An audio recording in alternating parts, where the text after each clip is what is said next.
wandering around the tracks of Europe looking for a podcast that suits their needs. Oli Meggitt and Martin Southall are those two people.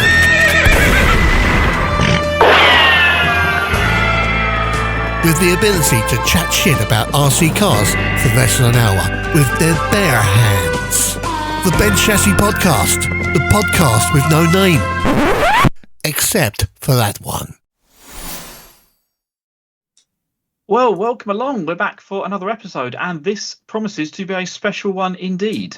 It does, but the first point of business we need to cover off today is West London Racing Club. Those that haven't seen the news, the club is at risk, and we've seen too many clubs in trouble recently. So if you haven't seen this, and this is the first you're hearing of it, please, there is a guide on there. You can go on that guide and use that to help with the council to put in reasons why they should not be removing the greenfield space. So if you haven't seen that yet, that's the first order of business, is please go and do your part and try and help save the club. Yeah, absolutely. So you can head over to the West London Race Centre Facebook page. All the info is on there, as Martin says. So please show your support there, and let's make sure we don't lose another facility. We don't have many left in the UK, and would be shame to lose another one. It would. So right, stop everything now, because this is some really, really big news. Yep, we're working on what we're going to do next and preparing a script, but that is now being promptly thrown in the bin. So earlier this year, we had the bombshell of Mark Reinhardt joining X-Ray, and we even said on this podcast that we assumed that was going to be the driver market quiet until at least after the Worlds, probably the end of the year. Yeah, absolutely. And but there's always those twists and turns in RC, and the world had some other ideas. So no sooner had the F3 Euros in Luxembourg wrapped up just last weekend, we were hit by the big news from social media and then all through the RC media world of Ronald Völker leaving Mugen Seiki. He's been there for about 6 years. So big news indeed. Indeed it was. It was a shock to most people. And then it was followed up the next day by his announcement of where he would be going. Luckily for us, Ollie knows Ronald quite well, so we've managed to call in some favours. Yeah, absolutely. I thought this was definitely worth us trying to pull some strings and get the right people talking about this one. So we are very lucky, and we're really excited to be able to bring you the first exclusive interview from Ronald Völker in his new home. So let's do this then. It's the Bent Chassis Podcast. It's episode 16. Let's find out if Ronald Völker is going to bend any chassis as he joins RC Maker. This is the Bent Chassis Podcast. Let's bring on a guest, shall we? Well, hello, Ronald Völker. Welcome to the podcast. And wow, big news today. Thank you very much. It's nice to be here. It's my first video podcast, so really which is getting recorded, so I'm happy to be here. We'll be nice to you then. So I guess massive news coming out in the RC world. Firstly, the news that came out on Tuesday, and the fact that you were leaving Mugen after about 6 years with them. Can you firstly just tell us a little bit about the departure from Mugen? Let's talk about that first before we move on to talking about you joining RC Maker. What was the reason behind the decision to leave? We obviously saw Robert Peach leaving Mugen at the end of 2025. He was obviously not only the designer of the car, but also a close friend of yours and effectively your mechanic at most of the races too. So was that a factor in you leaving Mugen? Sure, it was a factor when he. I remember the exact date and the daytime I found out from him. So it means something. But at the same time, I was very motivated to get things forward, especially with Mugen Japan. We had a very good exchange in November, and things were looking, let's say, a bit better than they're now. I was very motivated, but throughout the period, I just felt I was looking for something new, something different. There was nothing negative meant to any of the people at Mugen, nothing against the car. I was doing the best I can with the team, with my own performance, with the support, with basically the whole package. But over the year, I felt I not fulfilled, and I was going to try something different. So in terms of timing, obviously we're now in the middle of the summertime. Talk us a bit about why RC Maker. Where did that kind of come from, and how did that sort of come about? I've known Ryan for like 20 years, but as with my post, I didn't know I was ever going to work with him. That he will do a brand, and that he's that motivated, that competitive, so this is something I didn't think for a long time. He told me a bit about starting his brand 3-4 years ago. I mean, the car, his brand I think existed already, and still back then it was really nice that he was able to improve, to get his ideas done. Everything takes, I think, quite a long time to develop, to create, and it was a long process he had until he came out with a prototype with the SP1. So even that now is he made a big process in getting the SP2 done, and and then throughout the year I felt there was a bit of interest, probably also because he knew Robert was not there anymore, but he was also my the first and only one I actually talked to about joining, or after I decided I would or may leave Mugen, and nobody asked me to leave. There's also the touring car program is not dead, because there were rumors out there that it's dying, that Mugen is dying. This is all not true, but probably people think because I left or leave that something like this can happen. But has nothing to do with my decision that I want to work with Ryan.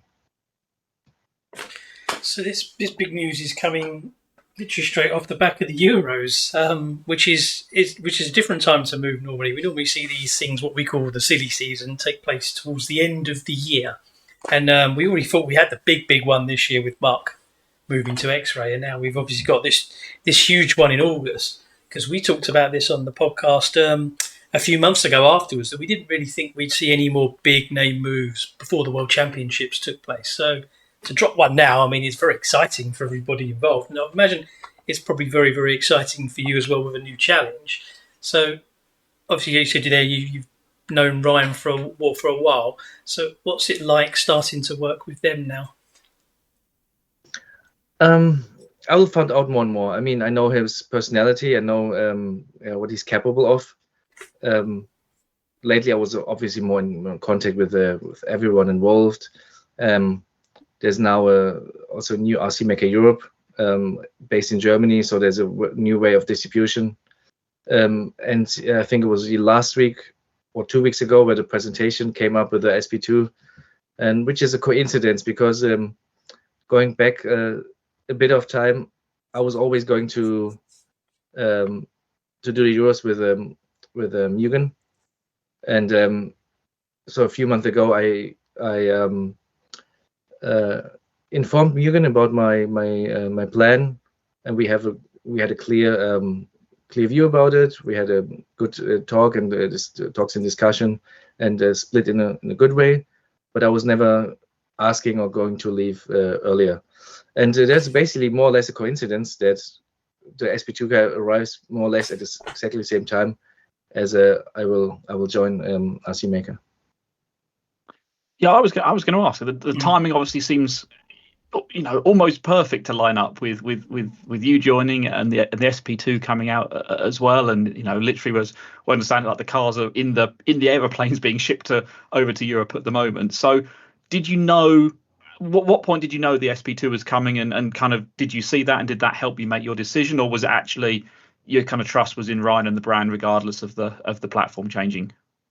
I mean, I think the last time I saw him in person was at the TRTC, and I saw his car, his team, and even back then I was not really curious about what the back then SP2 prototype was capable of. I was happy for Ryan to improve things. He was fairly happy with the car and performance, but later on, I actually forgot the first initial question. So basically, for throughout the summer, it was I saw how he did well with everything else. Like you can also see his brand Innovate is growing and doing well. And I was now I know the question again. I was not testing or working on his car before I decided. Like even now, I didn't build any of the SP2 kits. I didn't get the stuff now in early hands. I decided this before I ever drove the SP2. So basically, I had the trust in him and in his project. So the obvious question there, leading straight on for that, if I've understood you correctly, was you hadn't seen or you hadn't had the car or built the car beforehand. So have you got a car now? And if you have you done any testing with it yet? I don't have a car here with me. Okay. I did 4 runs with the car on used tires, somewhere more or less alone, but that was about it. So there was no intensive testing that I secretly spent days and days testing many different cars.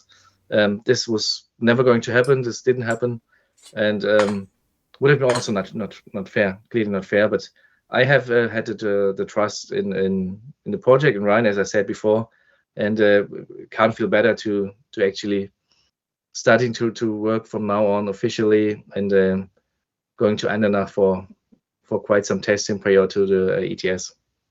Very honourable. And think about the SP2 itself, which you're going to be piloting from I guess from next week almost.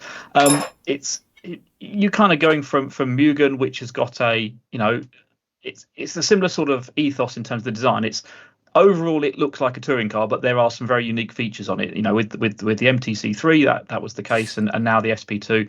I suppose most obviously the shocks and the shock package on that being different. So that's a bit different to what we see out there from the other manufacturers like Schumacher or Infinity or X-Ray and things like that as well. So what's your thoughts around kind of having something a bit different on the car and trying a slightly different direction that you've obviously seen with Robert do with Mugen, and now going on board with Ryan and the RC Maker car? I mean, I think the way the shock system is it's a chance and a risk. I think this is probably the key factor to get the car work well or work better than the competitors. But so far, what I see and notice is it seems like a great system. I think this is something we have to pay attention to most. But so far, what I now saw with Ryan on Trent René, who has been testing for the whole summer, improving a lot. And also should be mentionable that David Ripe qualified and finished P13 or 14 of the Euros. And this is not his in the stock class, and this is not his regular class. I think he did well in terms of driving and showing that the car performance is there, as this was also, I think, last month. It was the first time that he was involved to actually test the car. And you can see there's a potential there. And I think this is not my worry that we would struggle with that, but sure, this is a key thing, like I said, a chance and a risk, but I think it looks also quite cool. So if we think about your RC career a little bit more widely, you've been racing for a long time, and you've had 3 companies you've represented in all that time, and I thought that was the bigger surprise. You see a lot of drivers move around a lot, but you was obviously with Yokomo at its peak, massive company, one of the biggest brands in the RC industry, and you had years and years of dominance with them and multiple titles. And then obviously you went to Mugen, another also a big name, but they were new to electrics. You helped to develop that platform and establish them as where they are now. They are winners as well. Both of these are Japanese, so they've probably got quite a Japanese way of working about them. So now RC Maker, they've become a very established brand name. So you're kind of looking to do the same kind of thing to help grow and develop that brand now across the RC scene. But is this move to sign you to a team a real commitment to touring cars for them? So a much more long-term objective, do you feel? About the long term, I mean, with the RC Maker, at first it's not a Japanese brand as you mentioned it. It's also going into the long term, because I might not win big races when I get older and older. I still feel sharp no matter what, but I can't guarantee this for if you're 44, 46, 48. You never know. But better better you realize it earlier than later. But at the same time, the plan is also to stay and work and continue with him. In this industry, I think it's difficult to plan far ahead. I mean, back then I was thinking I can do it long term with Yokomo, also do it long term with Mugen, and both companies had some decisions within their company, which basically leads to think about what I will do in the future, near future. So again, when Robert announced that he was going to leave, I was not jumping off the ship. I tried as hard as I could, and again, it was in the end was not happy with the direction. But it doesn't mean that I was unhappy with the way they treated me or the way the products are. So this was all very good. But at the same time, there was opportunity to work with Ryan. As I said, I didn't get asked to leave. I was looking for the adventure, to challenge, and I think now on both sides it seems like we're both happy to get things started.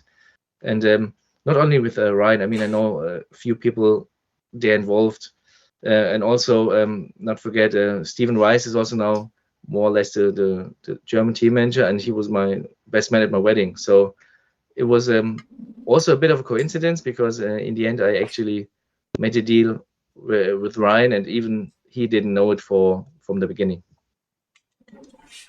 So you mentioned there obviously quite a lot of people that you've already started talking to, and actually you already know. You mentioned obviously the relationship you've had with Ryan for many years, Stephen, who you've known for a long period of time as well, Antoine Brunet, who's effectively been the lead driver for them for the last year or so. So what's it kind of been like starting to get to know those people you're going to be working with? I guess Ryan in particular, Ryan being on the other side of the world in Australia. You've obviously got a big time difference piece there, but I guess is that a factor in things? So how are you finding that experience so far, even though we are, I guess, officially 1 day into this? I mean, even in Japan has different time zones, so I think this doesn't matter, because you could either from Europe you can communicate like chatting or calling in the night or in the mornings. So this is not an issue. So what was the other question again? I need to pay more attention to you, Oliver. No one says that. No one pays more attention. Yeah. What's it been like actually kind of starting to move from, let's talk about with Ryan then, that relationship from, he's been a friend, he's been a support of you through the early RC Maker products and now the Innovate brand, moving from that sort of relationship into you're now driving his car and therefore, I guess working for him ultimately. Yeah, I mean, again, I didn't see that coming as well from if you think about it, I don't know, 6, 12, 18 months ago. Yeah. But I can see that he's a even better, let's say, designer than I probably imagined before. And he's definitely a smart business guy, and also RC enthusiastic, because I think within this RC bubble, with the competition bubble, you need to be a bit more passionate, a bit more enthusiastic, a bit more motivated to get things work and done, because like I said, in this bubble, probably not everything works the same way as in the real world, as you would as I would think about this. So in the end, I think it's a challenge I'm going to take, but I don't feel any risk or any issues with it. It can't feel any better from this moment on. So this is why it's a bit surprising for now, since yesterday with the announcement and today, because I planned this a bit longer. So finally we arrived now with this date. And even when I spoke to Ryan again, he was also excited, not only for his own presentation a week or two ago, but also for this coming up news. So, as you've just said there, you're not the youngest driver in the field anymore, with the likes of Michael, Bruno, and Simon. Ollie wrote that, but clearly we've seen over the last winter, you're still not you not just compete, but you're at the very, very top. You dominated the indoor carpet season, took both of the wins there. So now with RC Maker, are the aims still the same? What are you hoping to achieve in the next few years with them? I mean, the aim is still the same from the competition point of view. I still want to win every race. I think this is natural for many of us. Realistically, you can't win every race. You see great performances by Michal and Bruno. Lately, also Simon, and Mark is also always there. Only to name a few. But I know what I'm capable of and not. But at the same time, this is more than just trying to win. It's a bigger picture. The goal is to have more people running the brand, because in the end it helps everyone. I could benefit, and Ryan could benefit, and basically the drivers and customer could benefit if we have just a strong package and product. And therefore it just feels like a beginning. I think the moment I join, there's already a very good car now coming up. So in the end you have to fine tune it, but also develop it from this point. So I think developing, there's a sense, I think developing never stops. So I think that's basically about it. You have to what's it called? To be in the time. Like, you shouldn't stay too slow with everything, with your decisions, with development. And I think this is some important stage now, but at the same time it feels like just the beginning. Like I said, with a new distribution system, with me able to join a relatively small team, and the goal is not to have it named as a small team anymore. So are there some drivers that you're hoping to bring with you, or gain from around the rest of the RC paddock? And obviously, this is clearly an intention from Ryan that the RC Maker brand he wants it to grow. Signing one of what is, you're in the top 4 drivers in the world. That's a clear intention that he wants this to grow and wants the car to keep developing. So have you got plans to bring people with you, or other people you want to go out and help join the team and help the team grow? No comment. No, just kidding. Basically, I cost also money, expenses, salary. Yeah. That's clear. So I should and bring something back. Not only in terms of results, but the whole package. Like I said, I'm not only there as a driver anymore. I try to help with everything which matters for this brand, basically. Obviously, social media is not my strength, but this is a different topic. About drivers, I think you will see. It's my departure from Mugen doesn't necessarily mean everybody has to jump the brand, or that there are more or less more opportunities because I'm there.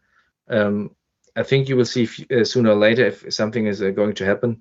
But at the same time, for me, silly season, I think I never really switched by the end of the year. I think my last 2 moves were in March and September, and now it's August. So I think there's also no need to have contracts ending like 31st December, because realistically in touring car in Europe, you have the off season April and September.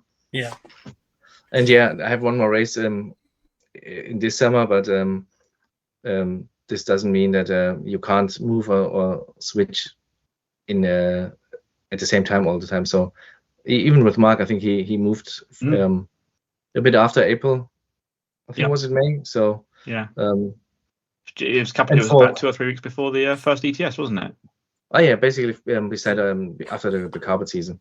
But for let's say my friends or other people, I think some will follow me, no matter what stage they are in their RC life, and some will stay, some will probably move on somewhere else. But there's not a time for talk about too many details about this yet. I guess that's for them to decide, and then to make their own announcements for it in time as well. So I think final part of this part, then we can see you've got the RC Maker t-shirt on there. Let's have a proper look at Ronald Völker in his RC Maker t-shirt now. So this is now the logo that's going to be on your shirt at all the races going forward for the next. I'm not used to set up my working station here, so I'm sorry if it's not nailed. No, that's perfect. Basically, that's very shirt cool. of the presentation picture as well. Fantastic. Well, this has been really, really exciting. We're going to take a short break there because I do not want to lose this footage. And Ronald Völker RC Maker driver. We'll be right back in a minute. This is the Bent Chassis Podcast, and now let's talk about something else. Okay, so let's take a step sort of outside of the big news with RC Maker. And since we've got you here, let's talk a bit more about your RC racing career as well. Aside from your chassis sponsor, you've had one other sponsor. Actually, we mentioned this is going to be the third kind of car brand you're really closely working with and that side of things. But during that whole period, you've had this really long-term relationship with LRP. Tell us a little bit about that and how you kind of still to this day are working with Jürgen in developing the LRP products. Yeah, I mean, it has been 20 years. I think where is it? The picture is actually here. I got it as a present from Jürgen, I think in March. I mean, things changed with the communication, with the electronics, with everything from the last 20 years. But in fact, I'm with him for 20 years as I would say, what's it better called, like factory deal, because I was running the year before already as his ESC, but I joined with a package of hot bodies. LRP was a distributor of hot bodies, or distribution. Yeah, hot bodies was I got this. LRP was a distributor of hot bodies. Yeah, now it's right. So that's where it all started, basically. And suddenly I was in a World's A main with running brushless. I think beside of me it was only Craig Drescher with Novak, and this was probably one of my biggest steps ever, joining LRP, getting support by Reto König, Andy Kramer, and slowly also with Jürgen, because he was a big boss. I didn't know him back then that well, until the Worlds in 2006, and that's where it all started. I must say I needed the help, because I think I would have not been able to do that without the help, because I was not the best of mechanics, or not that good with the soldering and all this kind of stuff. I remember some of the. I think you've done yourself. You're playing that not as honest as you can do, because you're a really terrible mechanic, and that's why everyone needed to help you out, because you had all the driving skills, but none of the skills with the screwdriver. Fake news. No, yeah, it's sometimes funny. I mean, now I wouldn't say I'm a great mechanic, but I can at least get stuff done. I'm a bit of a slow mechanic, but I feel like sometimes a bit weird when I tell young people, or for example, Søren Sparbier, he is now a way better mechanic he was 3 years ago. But when he was like 17, he reminded me of myself being like not able to get stuff done. And I felt a bit bad, because it was like, I'm telling him all the time, but I was not different at this age. I mean, I told him a couple of times that I wasn't different, but it's like a parent advice that you try to do the best. Back then I wasn't really good. My father was the reason I started with the age of 4, so I can't thank him enough for this. But at the same time, he wasn't able to show me too many wrenching skills or help. But also, as a kid, I didn't listen. But I'm still grateful for what he did for me, because otherwise I would have probably not stayed so long. Because the time of 2005 and 6 was the age where it was difficult to afford like big events, or in general the bigger events, which were like Euros or World. Seems to be a theme there, doesn't it? With these very, very top boys and having mechanical skills, and here we are ingratiating to everybody else that they should work on their mechanical skills from an early an age as possible. So I think what we'll do there then, Ronald, is, as you started to talk about, from your early times there, let's wind all the way back to the very, very beginning of your RC journey. And if you can tell us how you got started in RC and how that progressed. I mean, I started when I was 4 years old. I did my first event or off-road race, 10 scale off-road, in September 1989, because I got a Polaroid picture of that. My father showed me in the past. I had it also on my phone. when I was not able to see through the driver's stand halfway through, I was even shorter. And I think I didn't even finish last, or maybe I did. I don't know, but it was a Yokomo dogfighter, and this is how it started. I think I won the F final the year after with 5 years of age.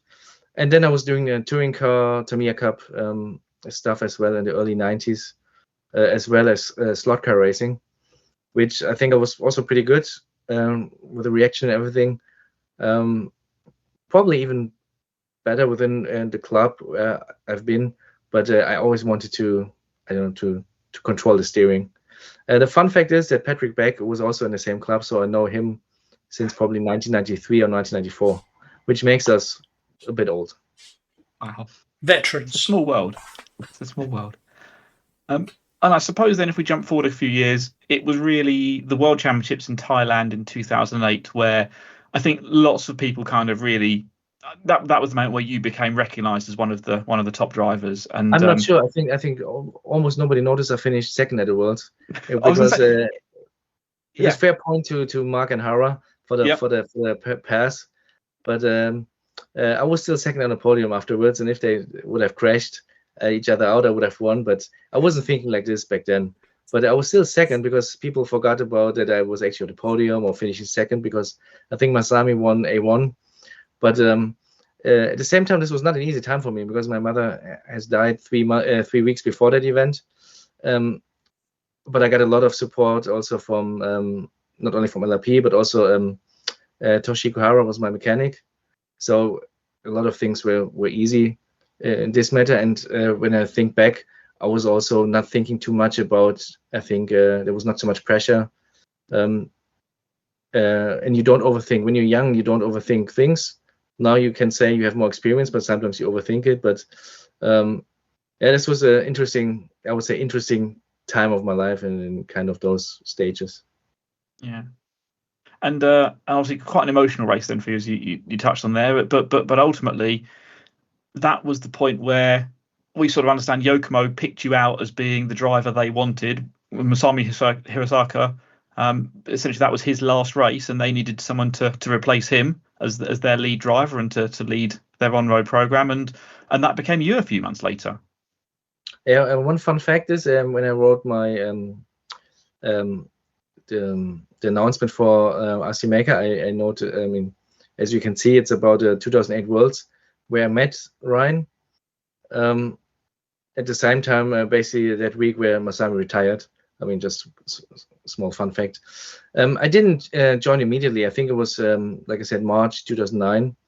But I was also not fully involved in that process because, like I said, with finishing 2008, I was not like asking around if I could be hired somewhere. But when Yokomo approached or was in contact with a regional LRP, of course I feel honored because I was watching the VHS stuff from the 90s or from 87 in the 90s. So obviously I knew who Masami was all my life, and beside of all the magazines. So this was definitely a big ownership because I think I didn't actually live from it until 2009 because I was in university studying social science, but it was also the period where my mother died. So I was always, not always, but I was, I think, heading a bit into the direction of market research. This was at least what I tell people, but I think it would have been something I would have tried to do if I would have not able to join Yokomo. Maybe I would have joined someone else. I don't know. I will never find out. But this was at least the timeline of what happened throughout the 2008 Worlds and beyond. And actually, what you said there is something really interesting, which we spoke to Robin Schumacher a few episodes ago, talking about when we talked to him about with sponsorship and things like that as well. But really interesting what you say there around. So that was Yokomo, your first real kind of big sponsor. Then they approached you via LRP to kind of, we want Ronald to race for us. My understanding was that was the same sort of piece for Mugen as well. It was Robert kind of coming and saying, do you want to be part of this team? And now, from what you said there, this is the case with RC Maker as well. They've come to you. It's not a case of you going out there and trying to find someone to drive for. So actually, that's quite quite an impressive position to be in, where you're being headhunted and hunted out by these teams who want you to be part of their programs, and that's probably fairly unique because most other people will be the sort that are going around they're the ones going to the manufacturers trying to find a way in, whereas for you it's been the other way. Well, 2009 or 8, I was not exactly sure if it was like, I didn't start the conversation. I don't know if it was like also LRP talking to Giacomo, or Giacomo to LRP, or Robert Ito to Reto Koenig. However, in 2020, I was approaching Robert. So, but I was already a very good friend of him before. And also, it was similar story to now. I think 6 months prior, that announcement, I didn't think to actually ever go away, or that Mugen was a possibility. It's similar to now with RC Mecca, that some month before, I wasn't thinking it's an opportunity, but also I didn't think this through. But both decisions felt right at that time, definitely.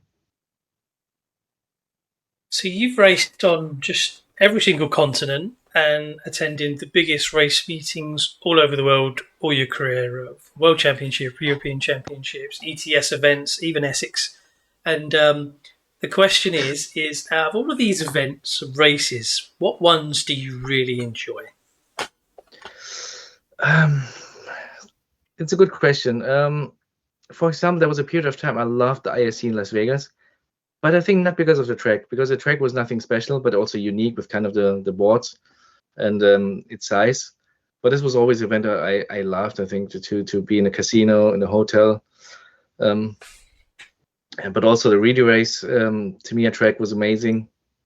And from my memories, I mean, it's now also a bit, time has passed, but I think 2006, 2008 Worlds, those tracks were amazing in my memory. So that was Italy, where Andy Moore took the win in 2006, and then 2008 the old RCS track was no longer there anymore. You could basically play both tracks in VRC. Yeah, another fun fact. But they both felt back then amazing to drive. Not sure if they would have been now, if they would both still exist.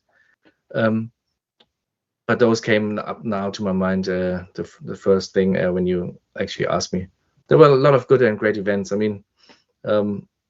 But to point out one specifically, beside of my 2016 World Championship win, is difficult. That sounds really good. There's a couple more questions I think we want to cover off with you as we start to look to the future. But I think it's time just to take a short pause there, and we'll be back in a few minutes' time. This is the Ben Chassis Podcast. Let's have a bit more from Martin and I. Okay, so let's take you back in time again to the World Championships of 2016. Your biggest win. Could you talk us through that, how that felt, how that came together, how the event went? I'm not sure how much time we have for this. As much as you want, Ronald, as much as you want. It felt amazing. I mean, I remember the bits definitely of going into A3. Let's start with A1. I mean, A1, I was fighting my ass off not to get passed by Alex. It worked out, but I was 5 seconds behind Bruno. So it's not like you're thinking you have a chance to win the world. So, and I remember also Eric Epp from Protoform. He went to bed after A1 with a 5-second gap and woke up when I got the title. But prior to A2, we made some changes and gambles. We changed to, I think it was a harder diff, but at the same time to a used set of tires, which I think now I mean, back then I knew it was the right decision, but now I can't imagine a scenario where you would actually put on used tires. And then I was right with Bruno and in A2. But thankfully he rolled it because I was able to pull away with him, but I couldn't really put pressure.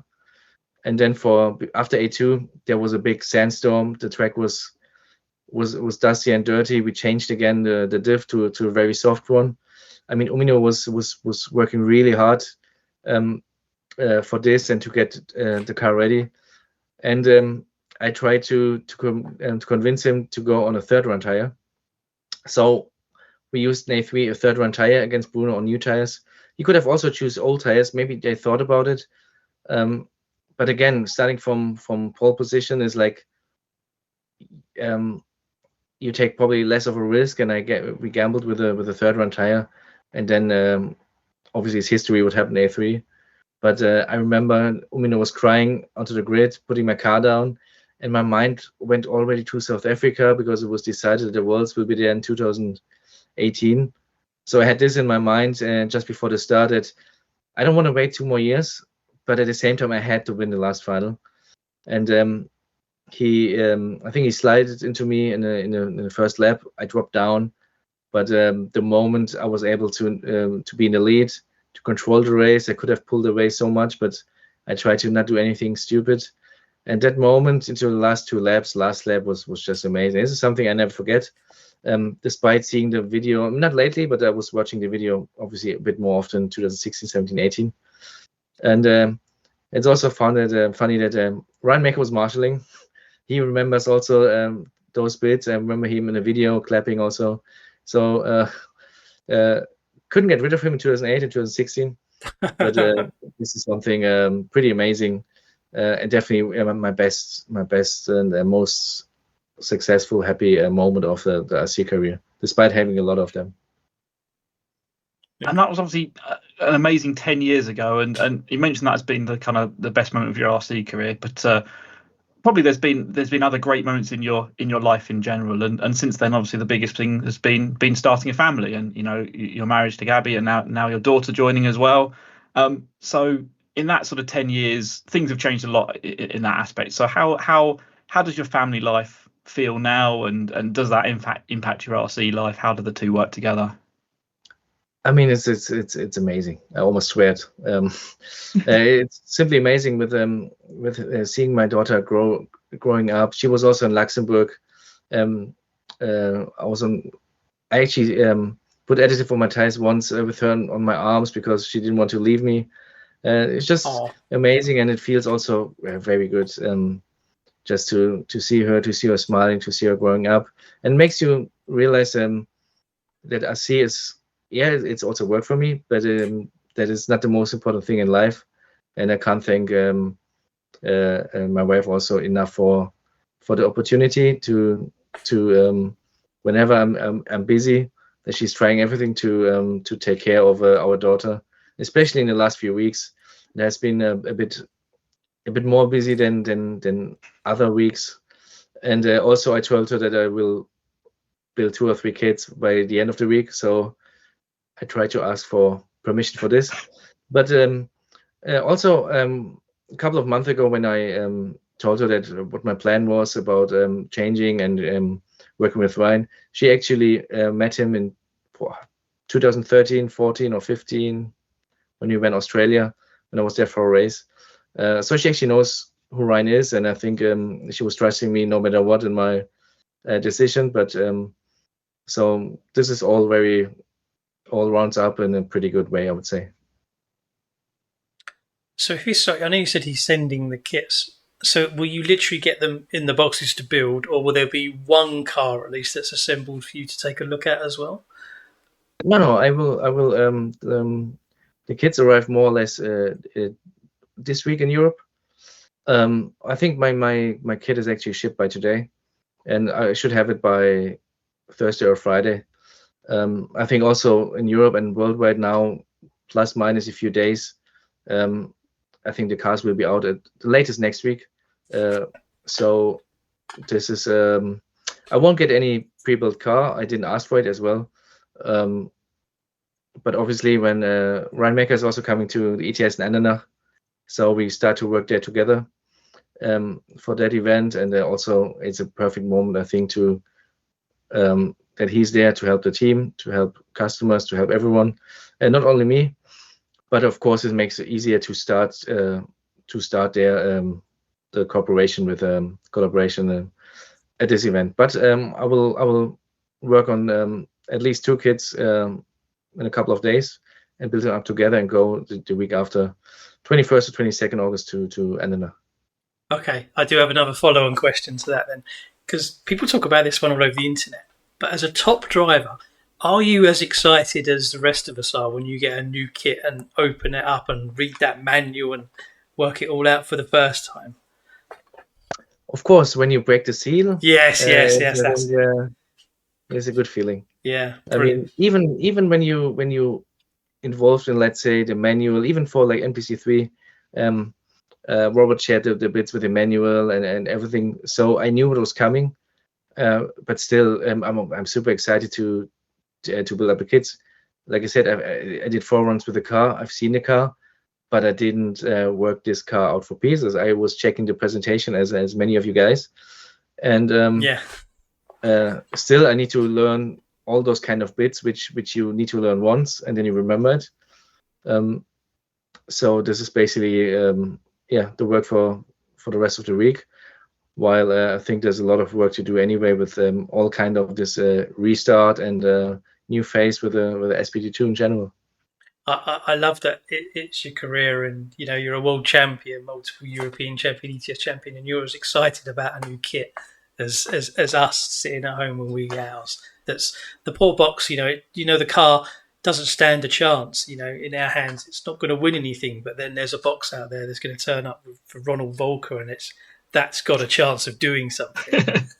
That's really cool. Yeah, but also it's not like I build kits all the time. Even with Mugen or by the end of Yokomo, it's not like you have a kit every month, something to work on. I think those cars nowadays are quite reliable. I remember back then when the plastic worn out a bit more, you keep on replacing more and more parts. But I think the cars nowadays, you can run them quite long, and so this is why the feeling of opening a kit is not like you have that all the time, even as a pro driver. And I'm pretty sure that either Ryan will bring a car for Andernach, but I'm not even sure that I would run it. It depends on how I feel with my own package, because there's limited amount of track time during the ETS, for the ETS, but also there's Jeff Hammond with him. So it's anyway, it should be a very good and cool event coming up, and I think less than 4 weeks, or probably pretty much 4 weeks from now on. Yeah, middle of September. So if we kind of round things off there, Martin mentioned, all those wins you've had. What is it? 7 European Championships, is that right, in touring cars? It's 9. It's 9 European Championships, but it's 2 of them indoor, so 7 and 7 outdoors, 2 indoors, which is exactly. That was the most of it. Didn't you hold everyone? Is that? Didn't you hold both though? You held the indoor and outdoor Euro TC title at the same time. Oh yeah, probably yeah. Almost, yeah, I guess. I mean, the indoor period wasn't that long, but I think I was. I'm not sure if I held it together, but it was probably the last indoor happened. I won, and then I couldn't defend it anymore, so I'm still reigning. I suppose technically, you're still the reigning champion. Yeah. I don't know how the counting works. That works. Was it 7 ETS championships, which is the most of anyone? It should be 8, isn't it? Is it 8 now? It should be 8. I think one season. What I've done here is I've let Martin write the facts down for this, and normally that's my area. No, it normally is. I did do a lot of research on it earlier, but maybe it is 8 then. Maybe AI has let me down as well. The AI, and trawling through hundreds of Red RC articles as well. I put in my charts usually 8. I think it was 8, but not that. So anyway, most ETS championships of anyone. Yes. And we touched on this earlier. Obviously, there are the younger guys coming out. 2016 was when you were racing with Bruno. 10 years later, he's still on the scene, but you've got him, you've got Michael. We said you've got Simon kind of moving forwards, but you are still actually, still absolutely competitive in that one. If we look at last year's ETS season, only 2 people won multiple races. Mikhail Orlovsky, who won the championship, and you, who won the 2 carpet races. So looking back on that whole career you've had then, and everything we've talked about through this, and now looking forward to RC Maker, what do you think it is with you that has kept you so competitive? You mentioned there when you took over from Masami. Masami was what, 38 when he retired. You're now older than that. You're arguably at least as competitive as he was then, and you've still got more years ahead of you by the look of it. I'm not sure. I think the difference is, I think back then I could go when especially Umino sent me to the driver's stand, let me wait a long time sometimes. I think I could possibly do 25 runs in the exact same performance. I think now if I would do 25 runs trying to make the exact same performance, I would be very tired in the evening. Mhm. I think this is probably a difference. That I would rather get a little bit more rest or feel a bit more, I don't know, a bit tired, I would say. But still, once you're on the driver's stand, I think it's sharp as ever. But I think it's more about the amount of unlimited runs you do when you're young. You I think more capable of doing. I think this is the only difference I feel, because beside of this, I still don't feel it has a negative impact. Naturally, I can't be on my peak, but probably you can gain some stuff with more knowledge, more experience, maybe you're a bit more calm in your age. In the end, the pace of the 5-minute run counts. Absolutely incredible. I think there's probably so much more we could talk about here. There really, really is. But we want to get this out so people can hear your story and the journey and how we've got to where we've got to, and the incredible news that's obviously broken, and more to come on that. So from us, thank you very much for being here with us, Ronald, this evening. I know obviously a very, very busy time for you right now, and it looks like you're super enthusiastic and really looking forward to the road ahead. And as someone that enjoys watching racing and watching you compete with everybody else, I think I speak for everyone watching that. We wish you all the success up there as well, because it's been great watching you battle at the front. I hope that continues. Thank you for being here today. Best of luck with RC Maker. Everyone will be watching, of course, and I hope it goes really, really well for you. Thank you very much, Martin. Thank you, Oli. So thanks for inviting me, because like I said, it was the first time I think I do a proper video podcast with trying to get my background correct. So no, thank you very much. I will probably try to listen to more episodes, because I didn't listen to too much, but I will do. Because he told you to. No, he didn't. He didn't. Fair. But now, I mean, I'm not saying I'm old, but back then you wouldn't listen to podcasts when you are in the car on the autobahn, on the highway. But I tend to listen more and more to podcasts. So always trying to find or search for some more podcasts, because it's usually more like football or Formula One, which I try to listen. So I should probably pick a bit more of RC. Excellent. Thank you very much for being here, Ronald. We look forward to reading all the news over the next few days. This has been absolutely brilliant. Thank you for your time. Thank you, guys. So much. Good night.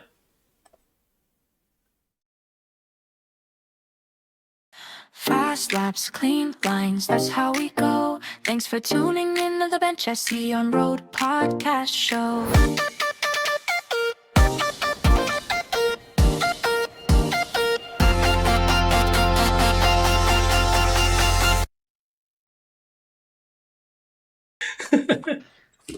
Would have been funny. No.